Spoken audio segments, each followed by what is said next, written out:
live a drug, alcohol, and tobacco-free lifestyle. We all sign a pledge at the beginning of the year in September, and it goes all the way through like the end of April.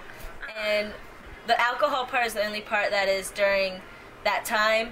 The tobacco, drugs, all that is year-round as long as you're a member. Gymnastics is really the mechanism that we use because of its eye-catching, because of its, kind of wowing effect associated with sport. Students teaching students to live drug-free is kind of the motto behind our entire program. We find college students that either are interested in the sport and willing to make the sacrifice to be drug-free, or find students that have already made the drug, alcohol, and tobacco-free decision and train them to be gymnasts.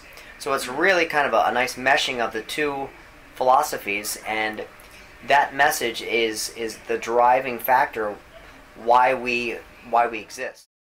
We want to show children that there's an alternate method to, the stereotype that when you get to college you have to drink, you have to do tobacco, you have to do all that, and I love it. I love the message. To see little kids' faces light up and to know that, like, when you go perform at schools, that you're just like them, you're older, but you don't do what they think you have to do in college, it gives them a whole new perspective.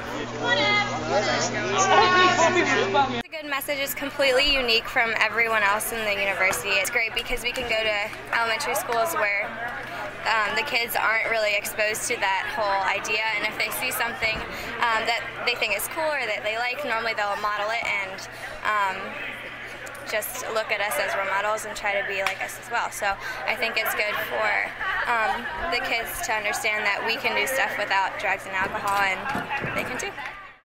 It's very important to show these kids that you don't have to be a binge drinker in college. You can have a good time in college without needing to booze up.